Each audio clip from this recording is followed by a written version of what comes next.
بسم اللہ الرحمن الرحیم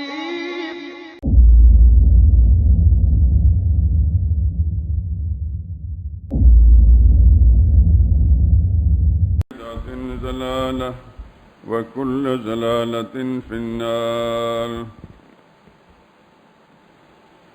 أعوذ بالله من الشيطان الرجيم. بسم الله الرحمن الرحيم. يا أيها الذين آمنوا اركعوا واسجدوا واعبدوا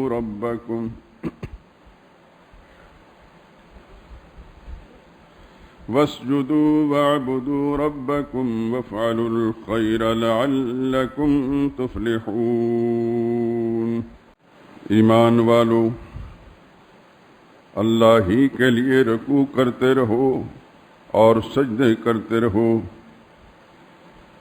اور اپنے پروردگار کی بندگی کرتے رہو اور نیک کام کرو تاکہ تم فلاح پاؤ.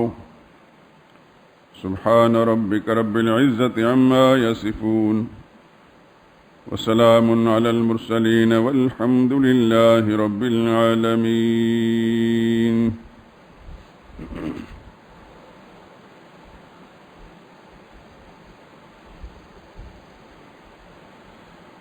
درود پاک پڑھ لیں. اللہم صلی علی محمد وعلی آل محمد كما صليت على إبراهيم وعلى آل إبراهيم إنك حميد مجيد.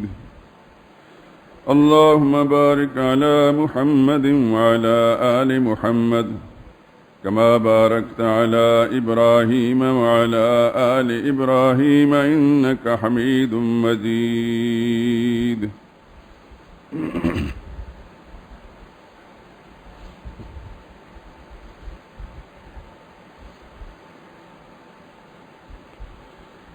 خدا بندہ شہنشاہ زمین و آسمان تو ہے. خدا بندہ شہنشاہ زمین و آسمان تو ہے شاہد ذرہ ذرہ خالق کون و مکان تو ہے. تیرا ہمسر نہیں کوئی، تیرا ثانی نہیں کوئی، ازل سے تا ابد یکتا اکیلا جاوداں تو ہے.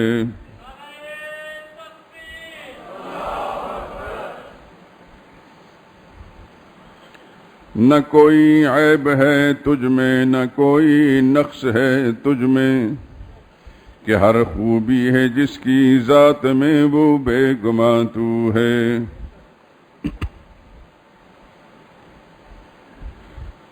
ہر ایک شے آنی و فانی مگر ایک تو ہے لا فانی. ہر ایک شے آنی و فانی مگر ایک تو ہے لا فانی. زوال و موت سے بالا ہے وہ عالم جہاں تو ہے. تو سنتا دیکھتا ہے جانتا ہے بات سینے کی. تو سنتا دیکھتا ہے جانتا ہے بات سینے کی. اگرچہ عرش پر بیٹھا ہے لیکن لا مکان تو ہے. نظر آتا نہیں لیکن تو ہے موجود ہر جانب. نظر آتا نہیں لیکن تو ہے موجود ہر جانب. نشان تیرا ہر ایک شے میں ہے گرچہ بے نشان تو ہے. ہمارا مالک و آقا ہمارا والی و مولا.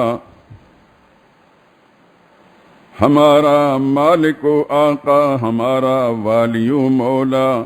سمندر ہو کہ صحرا ہر جگہ ایک پاسباں تو ہے.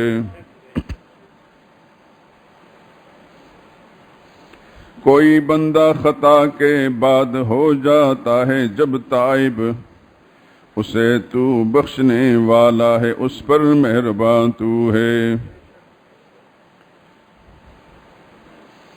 میرے مولا رفیق بے نوا تجھ کو کہاں ڈھونڈے، یہاں تو ہے وہاں تو ہے عیاں تو ہے نہاں تو ہے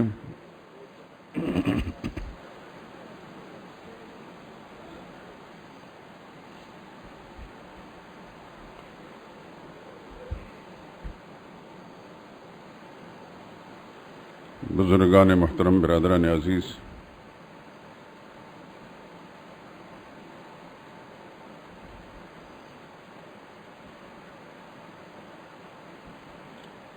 سترویں پارے سورہ حج کے آخری رکوع کی ایک آیت کریمہ اس وقت تلاوت کی ہے۔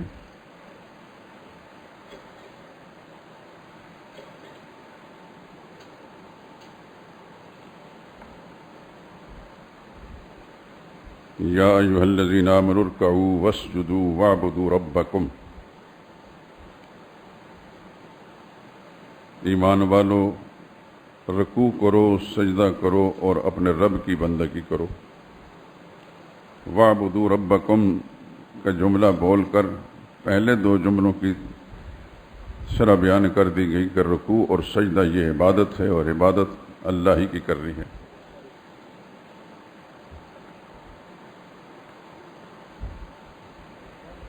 تھوڑا سا پیچھے جائیں، میں نے آپ حضرات کی خدمت میں بار بار عرض کیا تھا، اللہ اپنی خصوصیات میں لا شریک ہے۔ خصوصیت کیا ہے؟ وہ اپنی ذات میں بھی لا شریک ہے اور اپنی صفات میں بھی لا شریک ہے، اپنے اختیارات میں بھی لا شریک ہے اور اپنے حقوق میں بھی لا شریک ہے۔ پچھلے جمعے شاید کچھ اس سے پچھلے جمعے سے حقوق کی بات ہو رہی ہے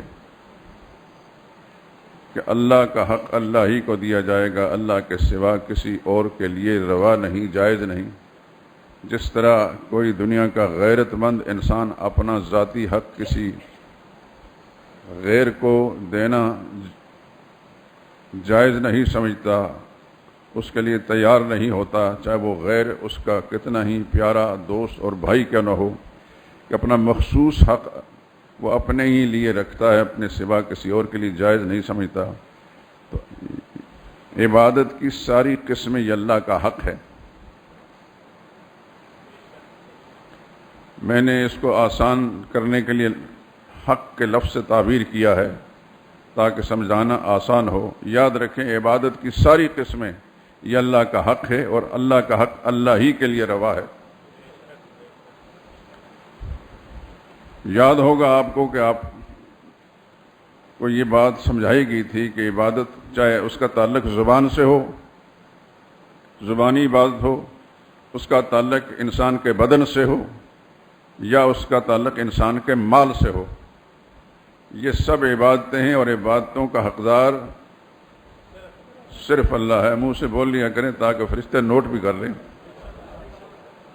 کیونکہ دلوں کا حال اللہ جانتا ہے، فرشتے نہیں جانتے۔ آپ زبان سے بولیں گے، فرشتے اس کو نوٹ کریں گے۔ علیم بذات صدور صرف اللہ ہے، فرشتے جو ریکارڈ کریں گے اپنے ظاہری اعمال کو کریں گے۔ تو آپ بولیں گے تو فرشتے ریکارڈ کر کے لے جائیں گے۔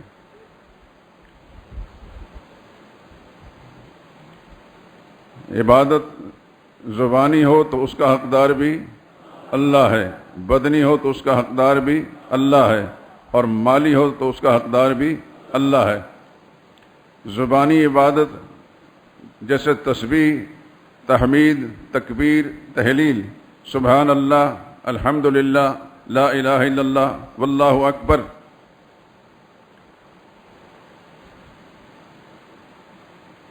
اس کے علاوہ جتنی بھی اللہ کی حمد و ثنا کے مضمون پر مشتمل باتیں ہیں یہ سب زبانی باتیں ہیں جو اللہ ہی کے لیے روا ہیں۔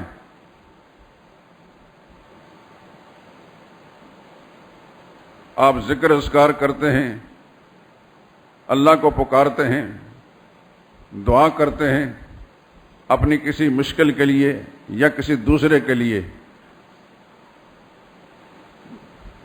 اور دعا تو چونکہ اللہ ہی کی ذات سے مانگی جا سکتی ہے، اللہ کے سوا کسی اور سے نہیں۔ مخلوق کے ساتھ جو پکار کا معاملہ ہوگا وہ ما تحت الاسباب ہوگا۔ آپ کسی سے کوئی چیز مانگتے ہیں تو تبھی مانگ سکتے ہیں کہ آپ کے علم میں یہ چیز اس کے پاس موجود ہے، وہ دینا چاہے تو دے سکتا ہے، اور آپ کے علم میں ہے کہ وہ چیز ہے۔ آپ ایسا کبھی نہیں کر سکتے کسی بھی دنیا کے انسان سے کہ جو چیز اس کے پاس موجود نہیں ہے اور آپ اس سے مانگیں۔ مثال کے طور پر کوئی شخص، اس کی حاجت ہے کہ اس کے ہاں بیٹا نہیں ہے، وہ کسی زندہ سے اور کسی مردہ سے بیٹا نہیں مانگ سکتا۔ ہاں، وہ بے خوف و خطر ہو کر بارگاہ الہی میں التجا کر سکتے، یا اللہ مجھے بیٹا عطا کر۔ کہ غائبانہ پکاروں کو سننے والا، غائبانہ طور پر ایک انسان کی دلی کی تمنا اور حاجات کو جاننے والا اور اس کی مرادوں کو پوری کرنے کی طاقت رکھنے والا صرف اللہ ہے۔ غائبانہ دل کے حالات کو کوئی نہیں جانتا، کیونکہ علیم بذات صدور کوئی نہیں ہے۔ دلوں کے بھید جاننے والا اللہ کے سوا کوئی اور نہیں ہے، اس لیے نہ اس کے حالات کو جانتا ہے، نہ اس کی حاجات کو جانتا ہے، نہ اس کی مرادیں پوری کر سکتا ہے۔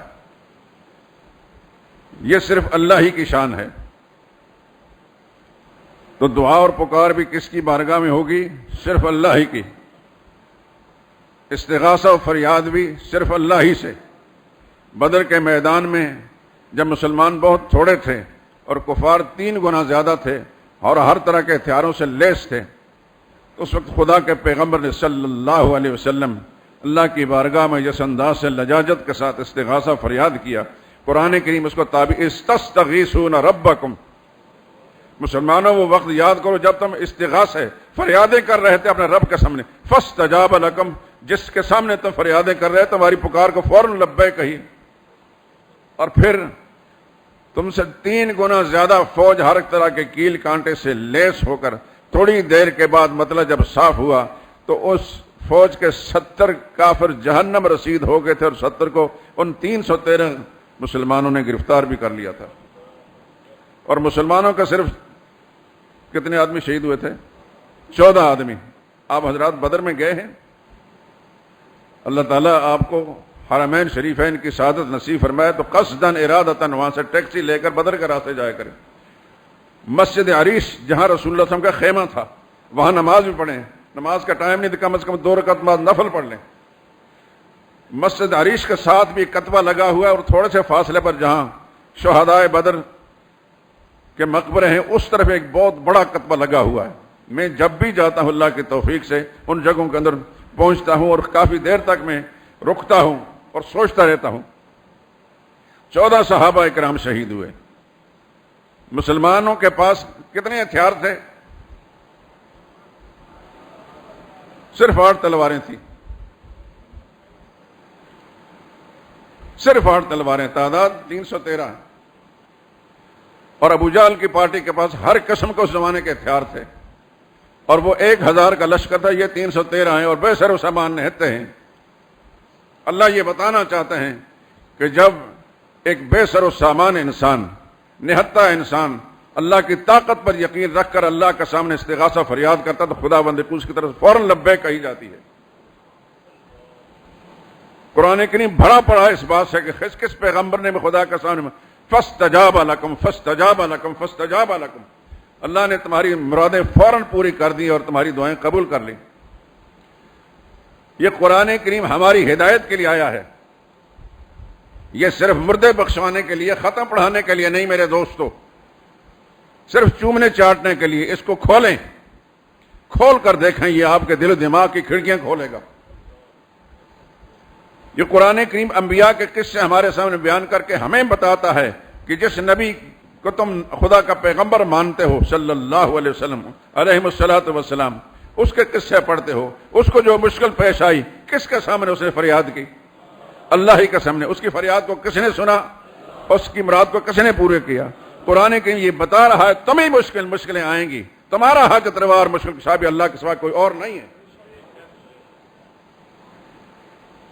اگر یہ یقین ہے اللہ کی ذات پر تو پھر خدا بند قدوس دنیا کے سرمایہ داروں دولت مندوں کی طرح تو ہے نہیں. اللہ تو قادر مطلق ہیں، اس نے کسی سے کچھ نہیں مانگنا، سب مانگنے والوں کو وہی دیتا ہے. ہر چیز مسبب سبب سے مانگو. کسی شاعر نے بڑی خوبصورت بات کی، ہر چیز مسبب سبب سے مانگو، یعنی وہ مسبب الاسباب ہے.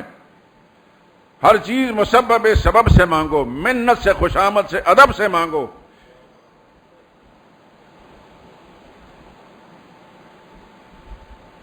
کیوں ہاتھ پھیلاتے ہو غیر کے در پر؟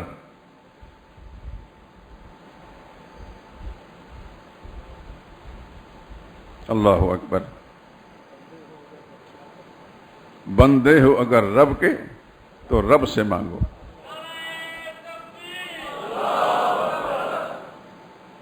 ہر چیز مسبب سبب سے مانگو، منت سے، خوشامد سے، ادب سے مانگو.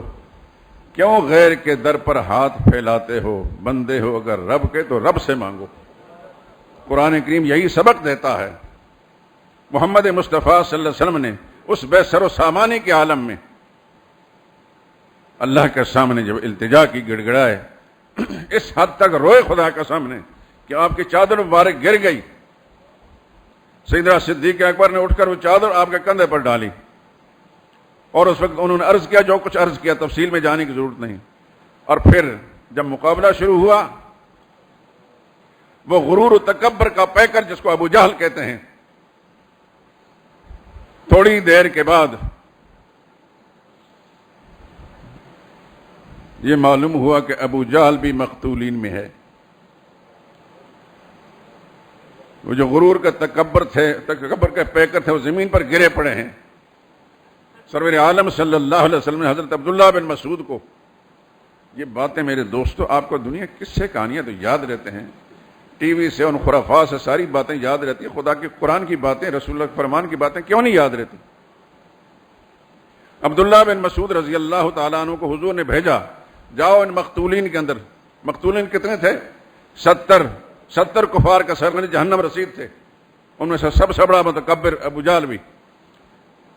حضور نے فرمایا عبداللہ بن مسعود کو کہ جاؤ، اگر نظر آئے تو اس کی گردن کاٹ کر لاؤ، سر کاٹ کر لاؤ. یہ میں سنا چکا ہوں اس سے پہلے کہ نہیں سنا چکا؟ نہیں سنایا؟ جس نے سنا ہے، جس کو یاد ہے، ہاتھ کھڑا کریں. جزاکم اللہ خیرہ.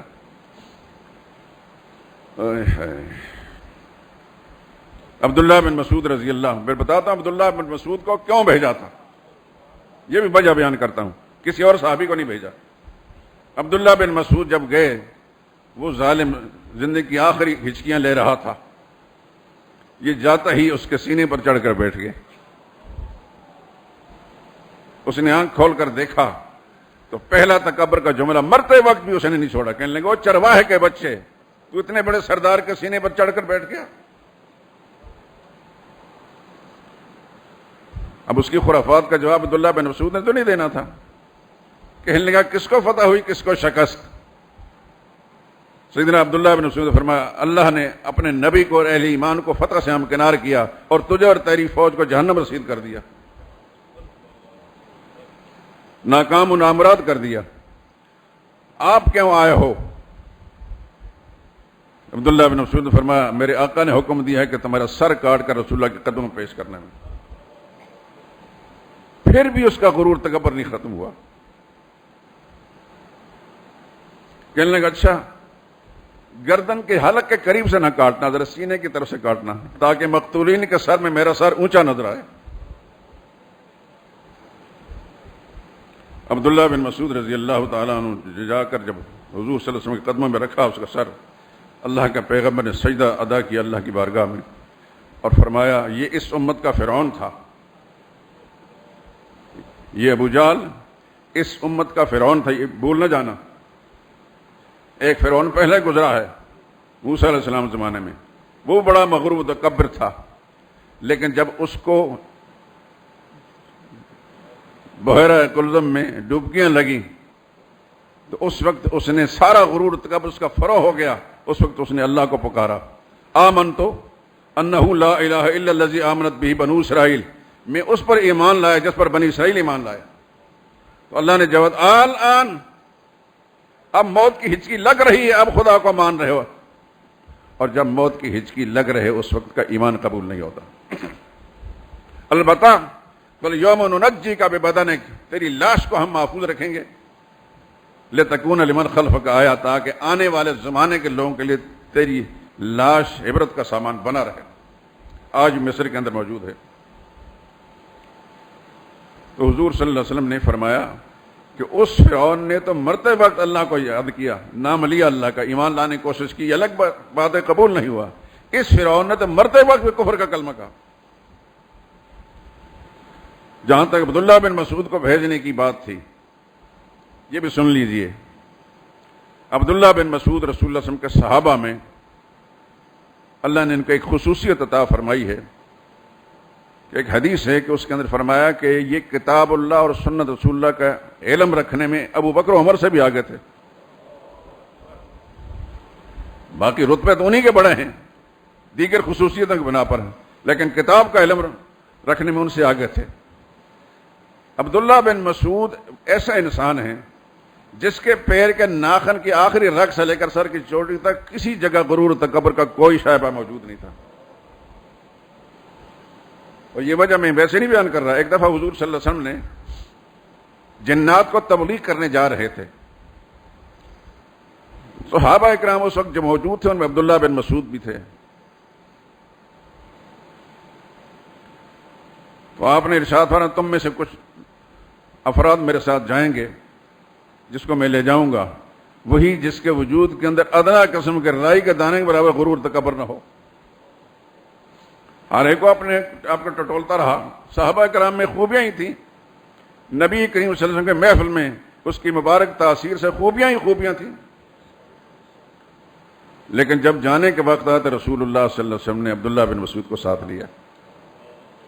اس سے معلوم ہے کہ عبداللہ بن مسعود وہ انسان تھا جو مجسم تواضع اور پیکر عاجزی تھے، اور ابو جہل کی گردن کاٹنے کے لیے جو مجسم تکبر اور غرور تھا، عبداللہ بن مسعود کا انتخاب فرما کر یہ بتا دیا کہ اللہ کبھی کبھی غرور و تکبر کا سر کٹواتا ہے عاجزی کے ہاتھوں سے۔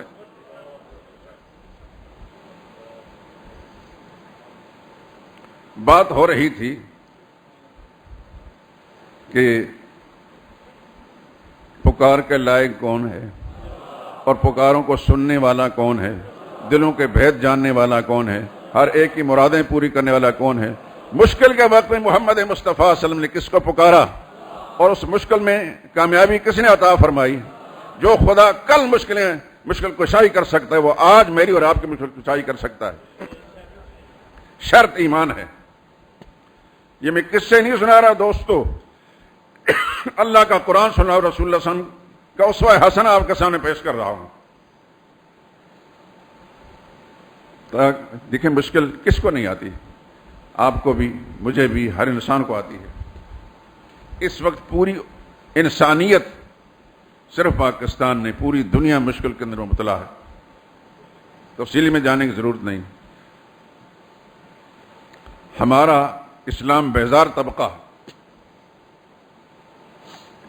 اسلام بیزار طبقہ جن کے تذکرے اخبارات کے ذریعے سے معلوم ہوتے ہیں، کورونا سے ڈرنا نہیں لڑنا ہے، ایسے مجسم جہالت،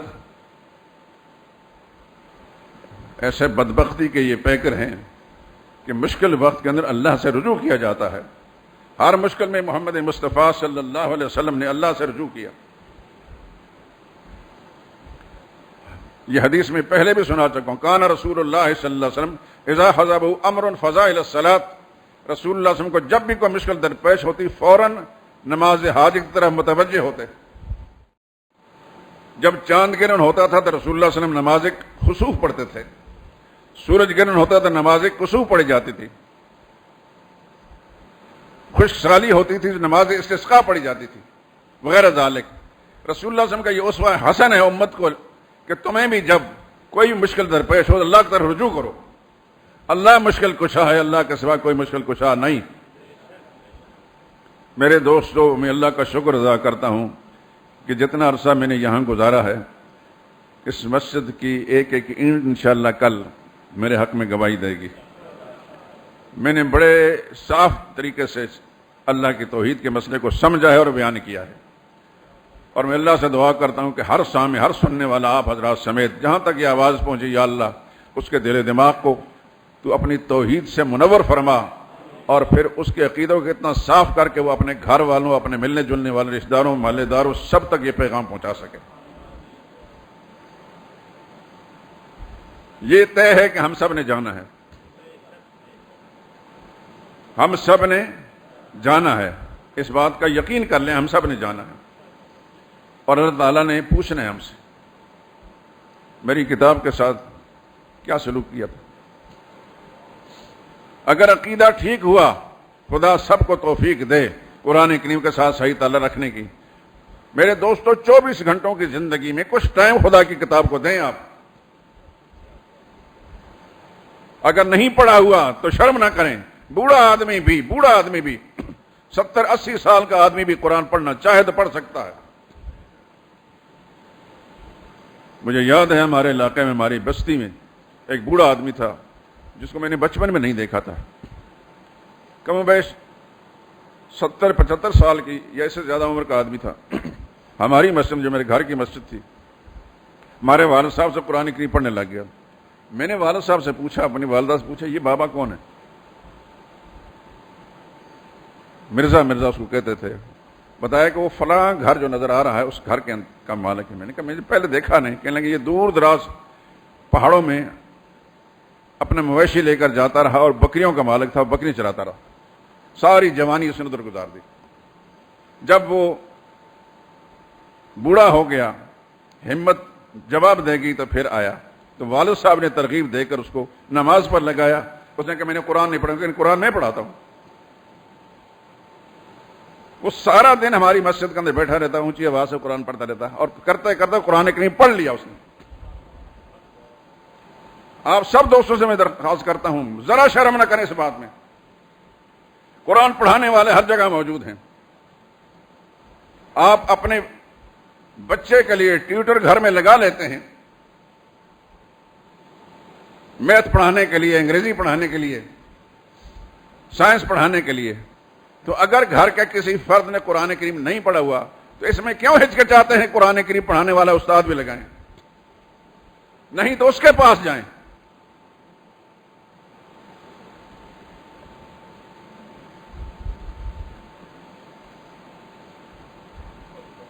ہمارے دور میں خدا قسم میں نے بہت سارے مناظر دیکھے ہیں، بہت سی چیزوں کو میں جانتا ہوں، بڑی تکلیف ہے، بعض اوقات بیان کرتے ہوئے تکلیف ہوتی ہے۔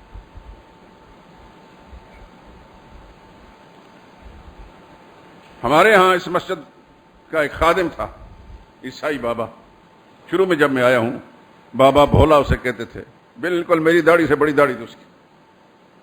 دیکھ کر کوئی آدمی بھی اس نہیں سمجھتا تھا کہ یہ کرسچن، بڑا ادب والا، مجھے دیکھ کر کھڑا ہو جاتا۔ ایک دفعہ کوئٹہ سے میرے ایک عزیز آئے تو وہ اٹھ کر کھڑا ہو گیا، اس سمجھا یہ مسلمان ہے، اس کے ساتھ معانقہ کرنے لگے۔ تو اس کے کہنے لگے میاں جی میں عیسائی ہوں۔ میں نے کہا کہ یہ بابا جو ہے اس نے داڑھی تو مسلمانوں کی طرح رکھی ہے لیکن ہے عیسائی۔ میں نے اس کو اسلام کی دعوت دی اس خیال سے کہ رسول اللہ نے پوچھنا ہے کہ تمہارے مسجد میں، تمہارے گھر میں صفائیاں کرتا تھا، اس کو اسلام کی دعوت کیوں نہیں دی؟ میں نے اسے کہا تو اس نے مجھے ٹلانے کے لیے کہا میاں جی تسی دعا کرو، بات کو غور سے سننا۔ اس ان پڑھ آدمی کی بات سناتا ہوں اور پڑھے لکھوں کی سناتا ہوں، محکمہ تعلیم کے افسران کی۔ کچھ دنوں کے بعد پھر میں نے اسے کہا تو پھر کہنے لگا میاں جی دعا کرو۔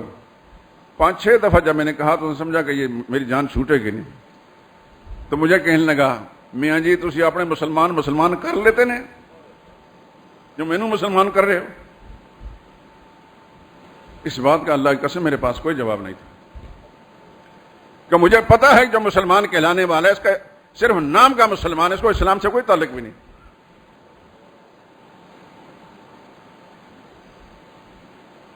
مثلا اسے پوچھے کلمہ، اگر کلمہ الٹا سیدھا اس نے پڑھ بھی لیا اس کا معنی نہیں آئے گا مانا۔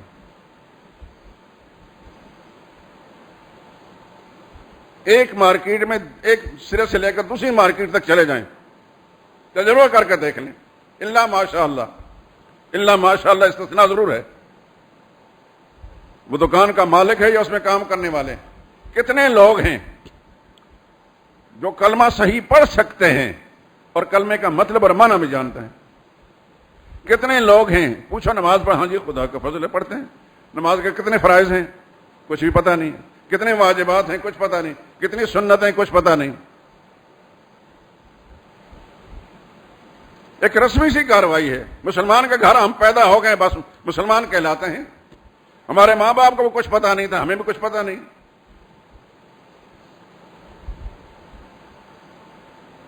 سنٹرل ماڈل اسکول یہ لوئر مال پر، اس میں نے 19 سال پڑھایا ہے، قبل از وقت ریٹائرمنٹ لے لی۔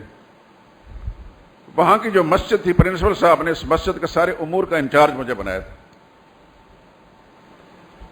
اور جنرل الحق مرحوم کے بھانجے عبدالرؤف وہاں قرآن سنایا کرتے تھے تراویح کی نماز میں۔ 27ویں شب کو جب قرآن کریم ختم ہوا تو ظاہر ہے کہ انچارج میں تھا مسجد کے نظام کا، محکمہ تعلیم کے سارے افسران آئے ہوئے تھے۔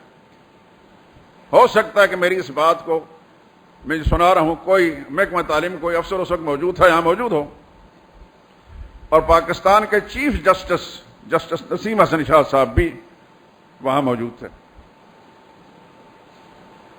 کچھ علماء بھی تھے۔ تو سب سے پہلے ان علماء کرام جو ان کو کہا تو انہوں نے قرآن کریم کے فضائل بیان کیے، جیسے ہمارے ہاں قرآن کریم کس مقصد کے لیے اللہ نے بھیجا یہ بات انہوں نے نہیں چھیڑی۔ آخر میں نے تھوڑا سا بیان جب کیا، یہ سارے حضرات تشریف فرما تھے، میں نے اس بابے کا تذکرہ کیا، مجھے وہ بابا کہنے لگا آپ یوحنا کی انجیل کے فلاں باب کی فلاں آیت پڑھیں، متی کی انجیل کے فلاں باب کی فلاں آیت پڑھیں، لوقا کی انجیل کے فلاں باب کی فلاں آیت پڑھیں۔ میں تو حیران رہ گیا، یہ سڑک صاف کرنے والے، گٹر صاف کرنے والے، اس کو اپنی کتاب بائبل کے ساتھ اتنا تعلق ہے کہ اس کے باب بھی معلوم ہے اور اس کے آیتوں کے نمبر بھی معلوم ہے۔ خیر میں نے تو اس کو لاجواب کر دی، کیونکہ اس کتاب کا میں نے مطالعہ کیا ہوا تھا بائبل کا بہت پہلے، اس تفصیل میں جانا نہیں چاہتا۔ میں نے وہاں یہ بات کی کہ آج ہمارا مسلمان ایسا ہے اس کو قرآن کے ساتھ کوئی تعلق نہیں۔ یہ قرآن کریم جو 27ویں شب میں ختم ہوا ہے، رمضان کے مہینے میں سنایا گیا ہے، یہ صرف سننے سنانے کے لیے، اس میں ہمارے لیے کوئی پیغام نہیں ہے۔ ہمارے مسلمانوں کا کیا سلوک ہے اللہ کی اس کتاب کے ساتھ؟ میں نے اس بابے کا قصہ وہاں سنانے کے بعد پھر میں نے ایک جملہ کہا، سب کی گردنیں جھک گئی۔ میں نے کہا اگر میں اپنے پڑھے لکھے مسلمان افسر سے یہ پوچھوں کہ قرآن کریم کی کون سی آیت کس پارے میں ہے اور کس صورت میں ہے تو وہ نہیں بتا سکے گا۔ جب یہ میں کہہ رہا تھا تو میں نے دیکھا کہ سب کی گردنیں جھکی ہوئی تھی کہ ہم سے پوچھ نہ لے۔ میں نے پوچھنا بھی تھا، میں نے کسی سرے محفل کسی کو رسوا نہیں کرنا تھا، لیکن مجھے معلوم تھا کہ ہمارے پڑھے لکھوں کا حال یہ ہے۔ ایک عربی کا جملہ، قرآن کریم کی ایک آیت، حدیث کی روایت کا کوئی ٹکڑا، تین چیزیں اکٹھی رکھ دی جائیں کسی عام پڑھے لکھے مسلمان کے سامنے، شاید مشکل سے فیصلہ کر سکے یہ آیت ہے، یہ حدیث کی روایت اور یہ عام عربی کا جملہ ہے۔ آج کے مسلمان کا قرآن کے ساتھ کیسا تعلق ہے؟ خوش ہیں ہم اپنے حال میں، بڑے کامیاب ہیں ہم، کاروبار میں بھی بڑی کامیابی ہے اور نوکری بھی بڑی اچھی چل رہی ہے، یہ خیال نہیں کہ مر کر خدا کے سامنے جانا ہے اور یہ پوچھا جائے گا ہم سے۔ میرے دوستوں، میری التجا ہے، ہاتھ جوڑ کر درخواست کرتا ہوں 24 گھنٹوں میں اپنا نظام مرتب کر لیں کہ میں نے خدا کے سامنے جانا اور اللہ اس کتاب کے بارے میں پوچھیں گے۔ جہاں اپنے دوسرے کاموں کو ٹائم دیتے ہیں، قرآن کو ٹائم دیں۔ علماء کرام نے اردو زبان کے اندر ترجمے میں لکھ دیے ہیں اور تفسیریں بھی لکھی ہوئی ہیں، اگر نہیں پڑھا ہوا تو کسی استاد سے پڑھیں، اس کے پاس جا کر پڑھیں یا اس کو گھر میں بلا کر اس کو پیسے دے کر، جتنے پیسے آپ اس انگریزی پڑھانے والے کو دیتے ہیں اسے ڈبل پیسے دیں قرآن کی عظمت کے خاطر، تاکہ اللہ آپ کے اس رویے کی بنا پر آپ کو وہ عزت دے جو عزت آپ نے قرآن کو دی ہے۔ تو انشاءاللہ العزیز میں نے آپ کو واقعہ بیان کر دیا، ہمارے گھر کا واقعہ ہے۔ قرآن کریم آپ پڑھ جائیں گے اور خدا کے سامنے جب پیش ہوں گے تو وہاں رسوائی اور شرمندگی نہیں اٹھانی پڑے گی۔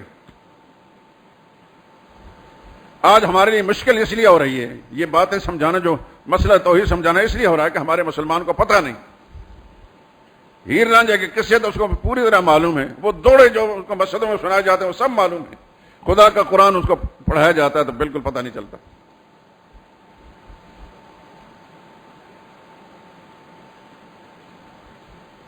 استغاثہ و فریاد یہ عبادت ہے اور زبانی عبادت ہے، اور کس سے؟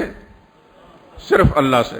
محمد مصطفیٰ صلی اللہ علیہ وسلم نے فریاد کی کس کے سامنے؟ اللہ سے۔ پھر اس فریاد کا جواب آیا کہ نہیں آیا؟ کامیابی ملی کہ نہیں ملی؟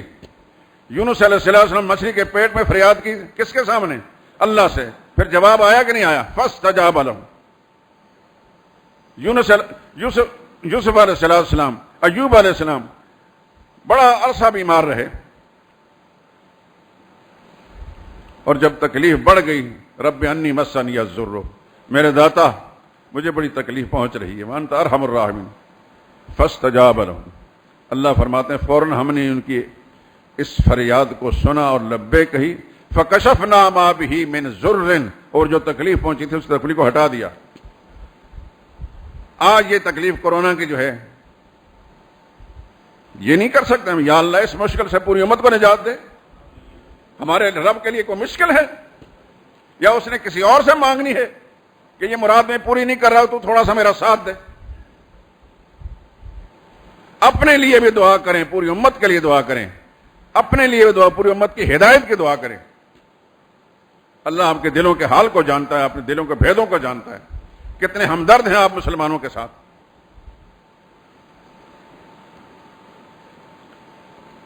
یہ دعا و پکار کس کا حق ہے؟ اللہ کا حق ہے۔ میں حقوق کی بات کر رہا تھا، اللہ کی خصوصیات میں اس کا چوتھا حق کیا ہے؟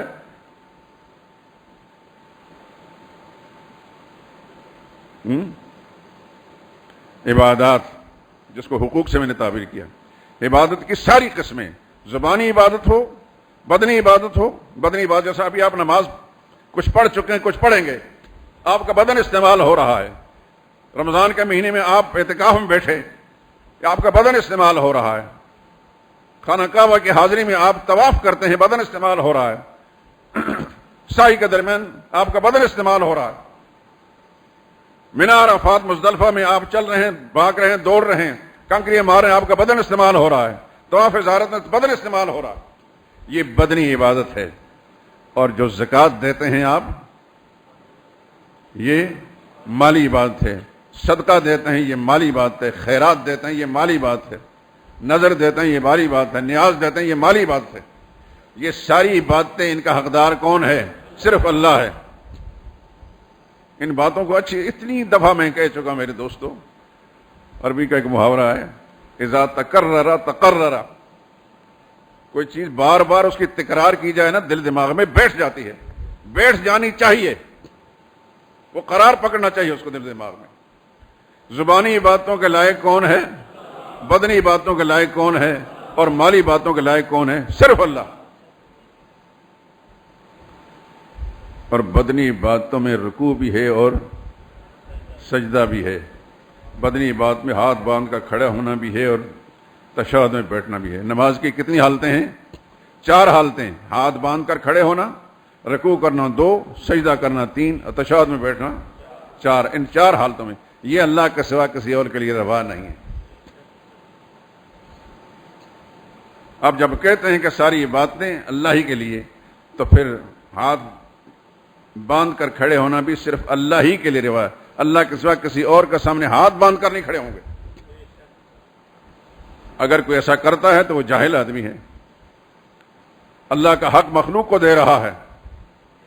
مسئلہ علماء نے یہ لکھا ہے، کسی موقع پر وہ ساری باتیں سناؤں گا، کہ کسی کو سلام کرتے وقت، چاہے کوئی استاد ہے، کوئی پیر ہے، بادشاہ ہے، حکمران ہے، سلام کرتے وقت اتنا نہیں جھکنا جو رکوع کی شکل بن جائے۔ کہ رکوع کس کا حق ہے؟ صرف اللہ کا حق ہے۔ پچھلے جمعے سنا چکا ہوں کہ صحابہ مہاجرین و انصار کی موجودگی میں ایک اونٹ نے آ کر حضور صلی اللہ علیہ وسلم کو سجدہ کیا۔ یاد رکھیں، ساری مخلوق اللہ ہی کو سجدہ کرتی ہے، اس مخلوق اونٹ کا سجدہ کرنا عبادت نہیں تھا، وہ خرق عادت کے طور پر پیغمبر کی تعظیم تھی۔ چونکہ حیوانات مکلف نہیں ہیں، انسان مکلف ہے، جنات مکلف ہے، باقی کوئی مخلوق مکلف نہیں، ان کے کوئی کام بھی اگر ہے تو وہ انسانوں سے مختلف بھی اگر ہے تو اس پر ان کو مواخذہ نہیں ہوگا۔ تو اونٹ نے سجدہ کیا، اس وقت صحابہ کرام نے، عائشہ صدیقہ یہ راوی ہیں اس میں روایت کی، تو صحابہ نے عرض کیا تسجد الکلب بہائم والشجر، یا رسول اللہ درخت آپ کو سجدہ کرتے ہیں، جانور آپ کو سجدہ کرتے ہیں، اجازت ہو تو ہم سجدہ کریں۔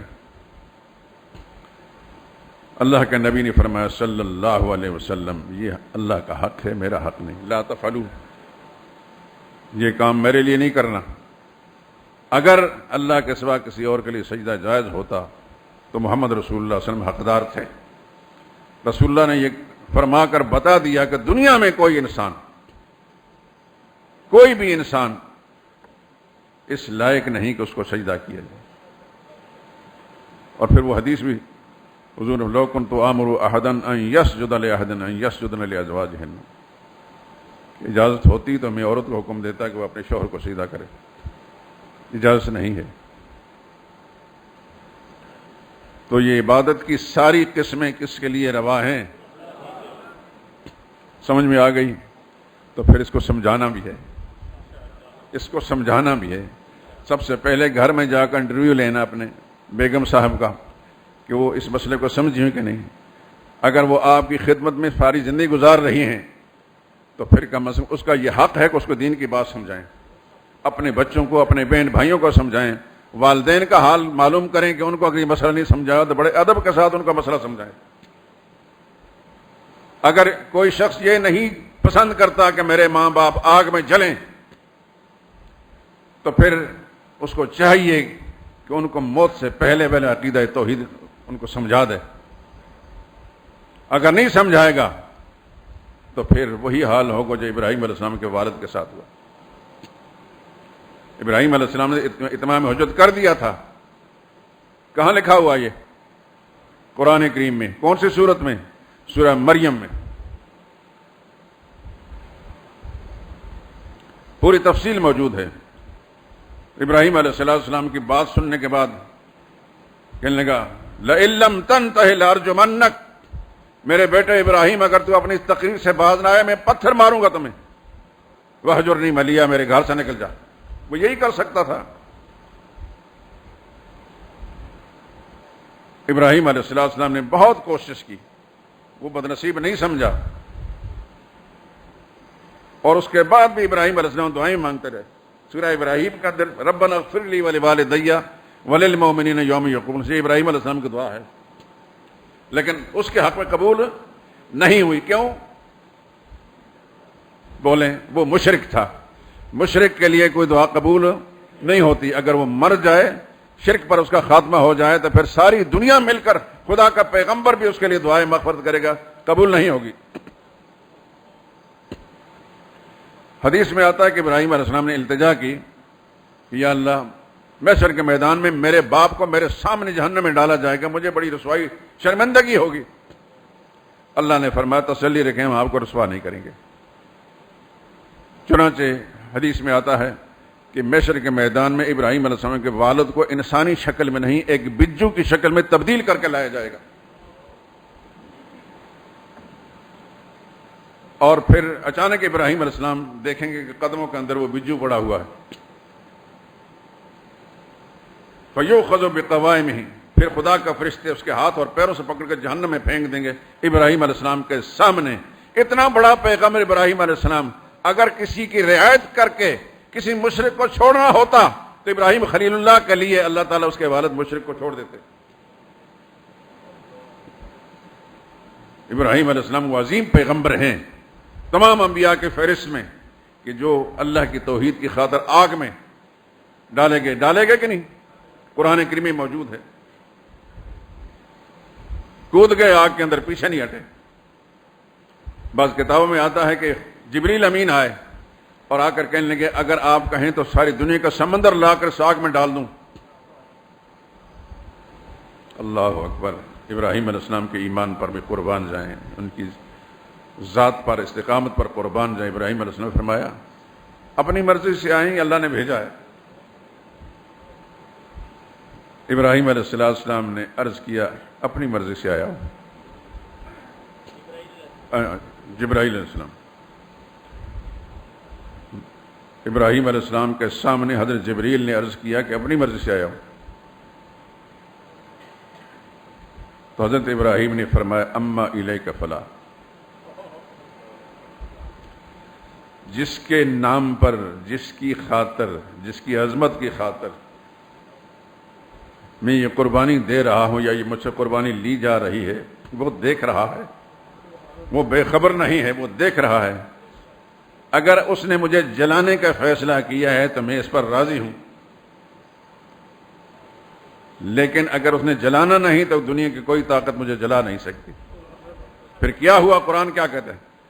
قُلْنَا يَا نَارُ كُونِي بَرْدًا وَسَلَامًا عَلَىٰ إِبْرَاهِيمَ، ہم نے آگ میں جلانے کی تاثیر بھی رکھی ہے اور ہم اس تاثیر کو جب چاہیں واپس لے سکتے ہیں۔ آگ فی نفسی خود کچھ چیز ہے، اس میں کوئی تاثیر ہے نفع نقصان کی؟ جلانے کی تاثیر اللہ نے رکھی ہے۔ ہم نے کہا اے آگ کونی بردا، ٹھنڈی ہو جا۔ آسمان والے نے آرڈر دیا آگ کو ٹھنڈی ہو جا، لیکن اتنی ٹھنڈی بھی نہ ہونا کہ میرے خلیل کو سردی لگ جائے، اس لیے فرمایا وسلامن، سلامتی والی بن جا۔ آخر میں جملہ قرآن وَأَرَادُوا بِهِ كَيْدًا، مشرکین نے، ساری جماعت نے مل کر میرے خلیل کو مٹانا چاہا، فَجَعَلْنَاهُمُ الْأَخْسَرِينَ، ہم نے ان کا سارے منصوبے مٹی میں ملا کر رکھ دیے۔ میرا رب زندہ ہے، طاقت والا ہے، کل بھی طاقت والا تھا، آج بھی طاقت والا ہے، آج بھی ہم ان انبیاء کرام کے نقشے قدم پر چلیں گے۔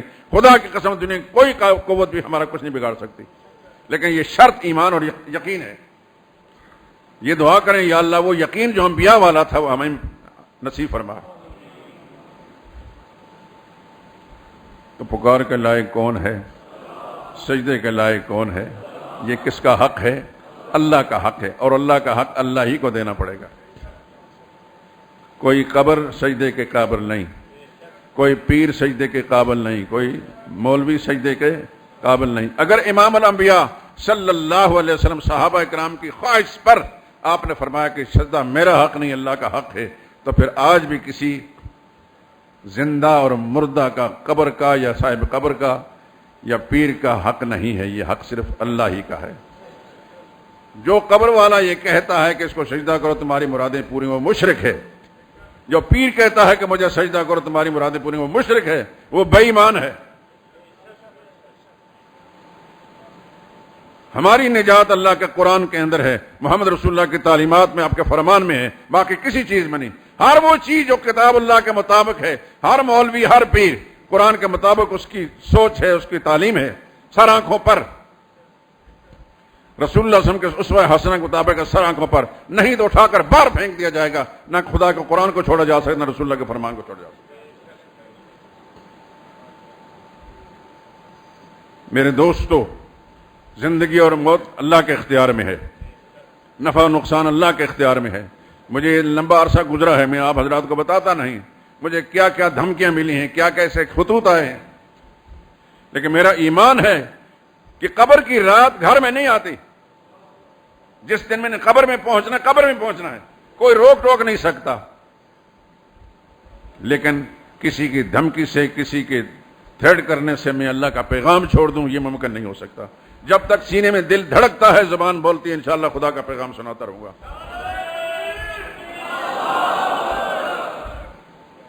آپ حضرات سے میری یہ التجا ہے، میرے لیے سب سے بڑی خوشی یہ ہوگی کہ جب میں اپنے کسی مسلمان بھائی، کسی ساتھی کو دیکھوں، عقیدہ اس کا صاف ستھرا، اللہ کی قسم مجھے اتنی خوشی ہوتی ہے کہ میں بیان نہیں کر سکتا۔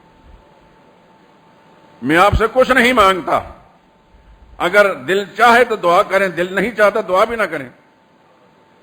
میں یہ مانگتا ہوں کہ جو کچھ میں سناتا ہوں خدا کا پیغام، آپ اس کو دل دماغ میں وسعت پیدا کر کے اس کو سمجھیے اور اس پر عمل کیجئے، اس پیغام کو آگے پہنچائیے۔ میں سمجھتا ہوں کہ میری محنت کامیاب ہوگی۔ آپ کا دنیا میں کوئی کچھ نہیں بگاڑ سکتا۔ نفع اور نقصان کا اختیار کس کے پاس ہے؟ صرف اللہ کے پاس ہے۔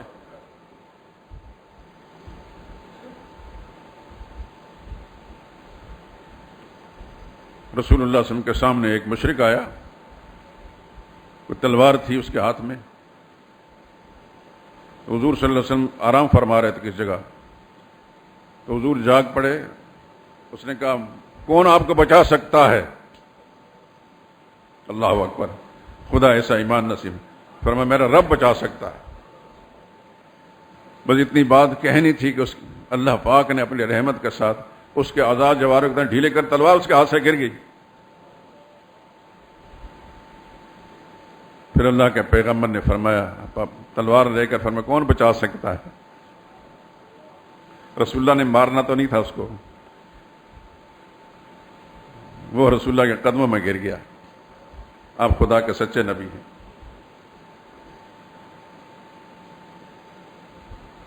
مارنے والا اور بچانے والا صرف اللہ ہے اور کوئی بھی نہیں۔ بس یہی التجا ہے، اپنے عقیدوں کو پختہ رکھیں، اپنے عقیدوں میں پختگی پیدا کریں۔ نفع و نقصان کا مالک صرف اور صرف اللہ ہے، جو ساری کائنات کا مالک ہے۔ وآخر دعوانا ان الحمد للہ رب العالمین۔